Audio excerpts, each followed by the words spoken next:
Gentlemen, for being here today. We have one bill on the calendar. This is House Bill 898, House Redistricting Plan 2023. And I guess Representative Hall, you're recognized to explain the bill. Thank you, Mr. Chairman. Members, I'm going to give you a brief overview of how the House handled the State House Redistricting Plan, and I'll talk a bit about the specific groupings. In the House, we hired Ohio-based consultant Blake Springhetti to draw the State House map for us. He had previously worked for the Ohio legislature, and he's got prior experience in redistricting in the state of Ohio. As I've said several times before in presenting this map, racial data was not used in the creation of the plan. No members in the State House plan who are running for re-election are double bunked. Incumbency was not considered, of course, for those members who have announced that they are either retiring from the House or running for another office. Nearly 90% of all the municipalities that are located within a county are kept whole under this plan, and many of the remaining municipal splits are due to precinct lines or involve small portions of municipal territory, which is often due to satellite annexation. Overall, the map splits only 6 VTDs. That's fewer splits than the current 2022 House plan that we're under. Overall, our overarching goal in construction of the House plan was to create Republican-leaning districts where possible while avoiding double bunking incumbent House members and following traditional redistricting principles. I'm going to go through the groupings now quickly. The first grouping, Currituck, Dare, Hyde, Terrell, Perquimans, Chowan, Washington, Beaufort, and Pamlico. There we kept all the precincts whole. Only one county, Dare County, is split, and that's due to population requirements. The grouping is drawn to create 2 Republican-leaning House districts. Gates, Pasquotank, Campton, and Hertford, that's a county grouping itself and was not changed. Halifax, Warren, Northampton, it's a county grouping itself and was not changed. Edgecombe, Martin, Bertie, it is the district is a county grouping itself and it was not changed. Sampson and Bladen, the district is a county grouping and was not changed. Lenoir, Green, and Jones, it's a county grouping and was not changed.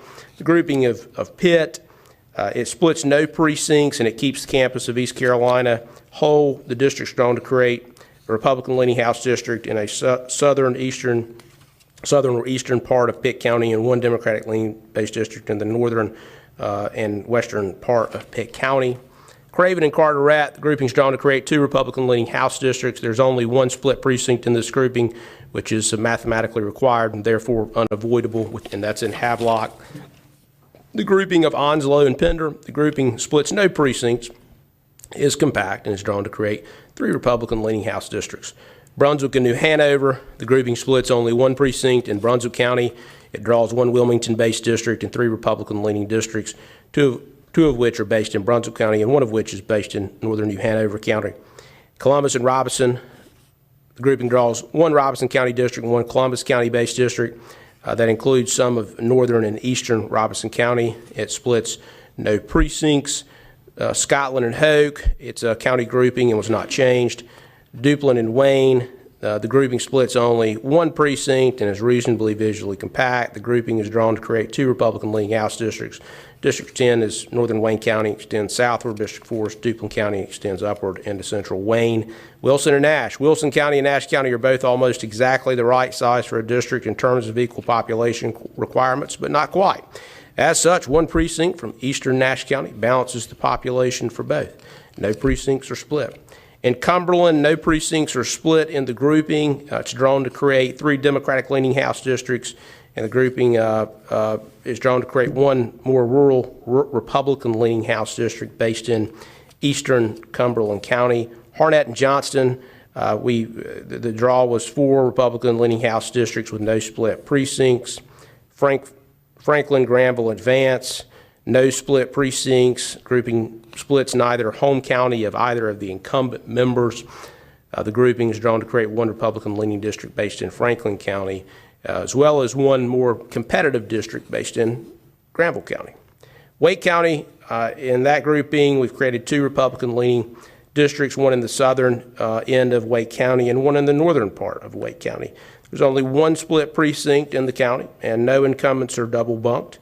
The districts are reasonably visually compact. The municipalities of Fuquay, Varina, Wendell, Wendell, Knightdale, Holly Springs, as well as other smaller municipalities have clearly defined districts that represent their interest in this plan, in our opinion.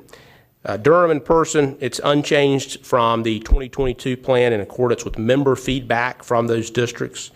Orange and Caswell, the grouping was drawn to be reasonably visually compact with no split precincts. Alamance, the goal was to draw 2 reasonably visually compact Republican-leaning districts with no split precincts, and that's what's reflected in those 2 districts. Randolph, Chatham, Lemoore, and Richmond, in that grouping, the minimum number of counties are split and no precincts are split. The grouping is drawn to create 4 Republican-leaning House districts and is drawn to reflect one slightly competitive to Democratic-leaning district. The original draw had probably a pure toss-up, but in working with the Minority Leader Representative Reeves and in deference to him, I supported an amendment to Representative Reeves' district that made it a bit more Democratic-leaning, that is. Group of Guilford. In Guilford County, we aim to draw 2 Republican districts based in the eastern and western portions of the county, split no precincts, and the districts are reasonably visually compact.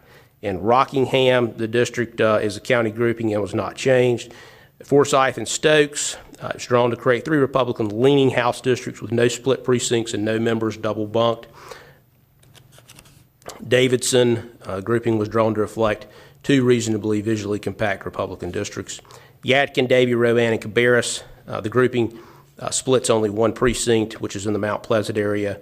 Representative Kristen Baker has announced that she's not running for re-election to the State House, so her incumbency, of course, was not considered. The grouping is drawn to create Republican-leaning districts from all 5 districts of the grouping and complies with traditional redistricting principles. Grouping of Stanley and Montgomery, it's a self-containing grouping. The district is just the grouping, and therefore it's unchanged. Surrey, Wilkes, and Alexander, it splits no precincts. The districts are reasonably visually compact. It's obviously a very Republican area of the state, and all those districts are lean Republican. Catawba and Iredell, same thing, no split precincts and 4 reasonably visually compact districts in a very Republican area of the state. Lincoln County is a grouping, but it's also 1 district itself, so obviously not changed. Union and Anson, grouping splits no precincts and includes 3 visually compact districts. The grouping was drawn to create 3 Republican-leaning House districts. In Mecklenburg, the grouping splits only 1 precinct. Representative Wesley Harris has announced that he's running for state treasurer, so his incumbency was not considered. The grouping was drawn to create 2 Republican-leaning districts in both the northern and southeastern ends of the county. Gaston, Cleveland, Rutherford, Polk, Henderson, McDowell, Yancey, Mitchell, Avery, splits no precincts, contains reasonably visually compact districts. It's drawn to create 7 Republican-leaning House districts. Caldwell, Watauga, Ash, and Allegheny, the grouping splits no precincts, and the districts are reasonably visually compact, and it drawn to create 2 Republican-leaning districts. Burke, the county grouping is a district, and of course it was not changed.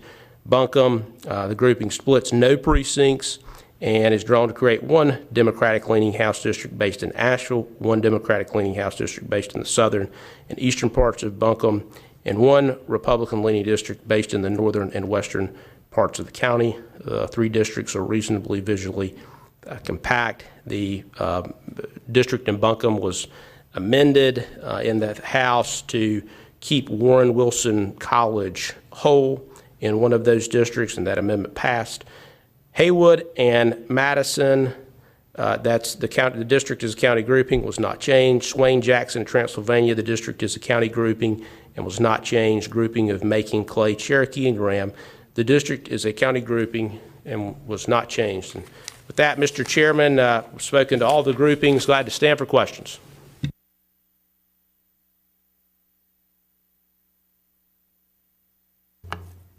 Senator Mayfield. Thank you, Mr. Chair. Representative Hall, I don't have a question. I just want to commend the House map drawers for a couple of things. Number one, your significant effort to not double bunk any of your incumbents, and also your efforts to reduce the splitting of precincts or VTDs. And I can only wish that our map drawers had taken the same approach. Thank you. Now, I know it wasn't a question, Mr. Chairman, if I may, and I appreciate the lady's praise of the process, and I hope she'll vote yes for this map. But I will note that the double bunking issue was a little bit easier for us in Cabarrus County, especially. Representative Kristen Baker retired, is not going to run again, so that helped us in what would otherwise be a tough situation. But thank you for the lady's comments. And I would just remind the committee the stat packs are available on the website, but they were 90 pages long, so we just didn't print those today. Senator Perry. Mr. Chairman, I move for a favorable report. All right, so have a motion pending before the committee. Senator Marcus. Yeah, I had a few questions and comments, if I could. Yeah, you're recognized. I think my first question is that I was surprised, I think many others were as well, that the house maps were redrawn at all, given that this was done just last year. And we have some something going on with mics. Somebody else is on. No? Just mine? Here. Given that the house maps were just drawn last year, there was no court that required, you to change them. I think that's the rationale for why the Senate maps were redrawn, that they didn't like that the courts forced them to make them change them in any way. We know why the congressional maps were redrawn. So could you explain to me and anyone else who's wondering, why are these house maps even being redrawn again at this point? Yeah, I'm glad to do that. So, of course, I was here when we redrew them last time around, and the only reason that we were redrawing those maps then was because of an erroneous court opinion that had no basis in the Constitution. Of course, our state Constitution says nothing at all about using politics in redistricting. What little bit the Constitution does say about redistricting, it says it's this body's job to draw the districts. And, of course, our state Supreme Court in 2021 took that out of the hands of the legislature and essentially told us that we had to use certain rules that the Constitution does not support. So they tied our hands. And so the districts that were ultimately drawn were drawn using a law that really didn't exist. It was used creating principles that are not in the Constitution. And even when we passed that map at the time, we understood. I certainly disagreed with the opinion of the Supreme Court at that time and hoped that in the future that wrong would be rectified. Thankfully, it ended up being rectified, and the Supreme Court then made clear what I've always really thought the law to be, and that is that it's this body's job and duty to create these districts without those artificial constraints that were made up by the Supreme Court in 2021. Follow up? Follow up. Thank you for that explanation and your understanding of the law. Could you be more specific about which rules, or I think you said made-up constraints were in place last time that you felt free to reject this time? Yeah. Which part of those are no longer apply when you drew this map? Yeah, so obviously it's the part dealing with some notion that because a statewide a candidate or statewide electorate votes one way or the other, or if you total up all the state house and state senate districts, and if somehow that is a 50-50 split, that somehow the districts must be drawn in line with that same math. And there's a number of different tests that one could use. And you'd have to actually ask some of the Supreme Court justices who wrote it, because it appeared they didn't really understand what the standard was, because it continued to change. As my friends in the Senate found out when you went back to have your map tested, I believe your map was drawn literally based on what the Supreme Court said at the time. But like Calvin Ball, the rules always change essentially to support the Democratic Party at that point at the Supreme Court, and we're thankful we're past that. So the rules that we had to draw under essentially said we had to draw enough a certain minimum threshold of Democratic seats in North Carolina for it to be constitutional. Now, I've read the state constitution. I don't see anywhere in there where it says a certain number of Democrats have to be elected. So essentially, that's the portion that we didn't use this time around. We didn't draw this with an eye towards a European parliamentary system where just because a statewide vote share may take place, that you have to have something close to that in terms of the seats across this state. And if you think about it, that really makes sense in this state, where Democrats don't compete in almost 3/4 of the counties of this state. And while that may be a good strategy for a statewide race, it's a very poor strategy for a race in districts across our state when, yes, roughly half or so maybe live in urban areas of the state, but also half live in more urban, or rather rural or more suburban areas of the state. And so because of that, the natural political geography of North Carolina doesn't fit the idea that somehow because statewide candidates get something close to 50-50 that legislative candidates should as well. Thank you, Representative Hall. Senator Marks, do you have additional questions? Yes, please. You're recognized. Thank you. That was a long explanation. I guess what I heard is that you don't believe that you have to draw districts that would allow the election to reflect the electorate. And I guess I just fundamentally disagree with that, at least if we're going to have a democracy. But I don't know that that's a question, but I am wondering what you think, if it concerns you at all, that North Carolinians expect redistricting to happen once every 10 years when there's a new census, and not based on changes in who makes up the North Carolina Supreme Court and based on politics. And I'm wondering if you can address our, I thought, requirement that this happen, these redistricting maps happen only once a century, or decades, thank you, once a decade, and not at your whim, as the House Committee seems to have been doing here. I believe the representative answered that question, but it's up to you if you want to address it. I'm glad to, Mr. Chairman. I think the people of North Carolina do care about this particular issue. And that's why I think they overwhelmingly elected Republicans to the state Supreme Court and gave the Republicans an overwhelming majority because they wanted the wrong to be rectified. And I think your understanding of my prior comments, I would not agree with. I think these maps are responsive to the electorate. And I explained why in my prior statements a moment ago, so I won't repeat those things, but glad to stand for questions. My last question is about the Mecklenburg County cluster, if I may. You're recognized. I would repeat my colleagues' note that you have, despite the fact that incumbents in Mecklenburg County in the House live quite close to each other, you were able to not double bunk anyone. And I think that is showing that you stuck to that criteria that was set out as not trying to use gerrymandering to decide for the voters who gets to stay and who gets to go.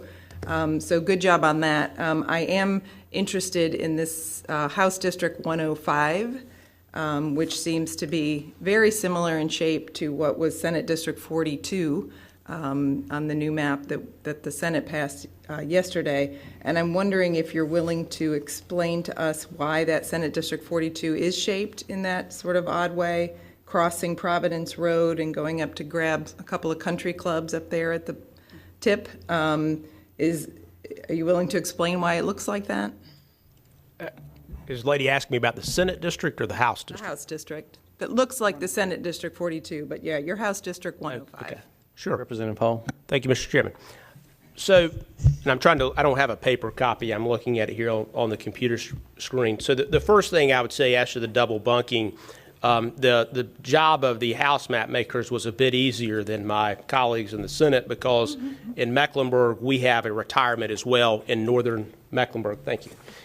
We have John Bradford, of course, who is running for state treasurer, who's in District 98 in North Meck. That creates a vacant seat, of course, and so it makes things a bit easier when you're trying not to double bunk members, so we were able to accomplish that. 105, to the extent there is any weird shape there, it's largely because of the precincts being the shape that they are. When you go in and look at the actual precincts in that part of the county, they're often oddly shaped. Among other traditional redistricting principles, it was drawn to create a Republican-leaning district in House District 105. One follow-up. Final follow-up. You mentioned the fact that John Bradford's retiring up there in North Mech as somehow making it easier for you to not double bunk currently elected members in Mecklenburg. He doesn't live anywhere near any of the other incumbents, does he? I mean, is that really the reason why you were able to avoid double bunks? Isn't it really more down in that other part of Mecklenburg where they live closer? And I don't see how John Bradford not running again has anything to do with your ability to not double bunk. Can you explain that some more? The committee will take the Representative Hall at his word, but if you want to answer the question. Yeah, I think it's also just a matter of where members live. Obviously for us, there's not hiding the ball here. I mean, Tricia Cotham is a Republican. If somehow someone lived next to her, they would, that is a Democratic member, they likely would have been double bunked. But because where she lives, that was not required in order to create a Republican leaning district, really. I saw no reason to do those things. And I'll also say we have a number of House members who are Democrats in the House who we're often able to work with in good faith, who disagree with us strongly at times and don't make things personal. They don't go online and make things personal to others. And so, where we can, this is a relationship body up here. And where we can, no matter, at least on the House side, and can't speak for you all, but I know we always try to work with our Democratic colleagues where we can. There's a number of them who we can't work with, and you can Google those things and see how much those members get accomplished in the State House. But for those members who are here in both parties, who are here in good faith to get legislation passed and not to get retweets, we often work with them. I think that probably has something to do with our lack of double bunkings as well. Thank you, Representative Hall, for your presentation. We have a motion before the committee. Senator Perry moves for a favorable report as to House Bill 898. All in favor of that motion, please indicate by saying aye. Aye. All opposed, no. The ayes have it, and the bill passes. Thank you, Representative Hall.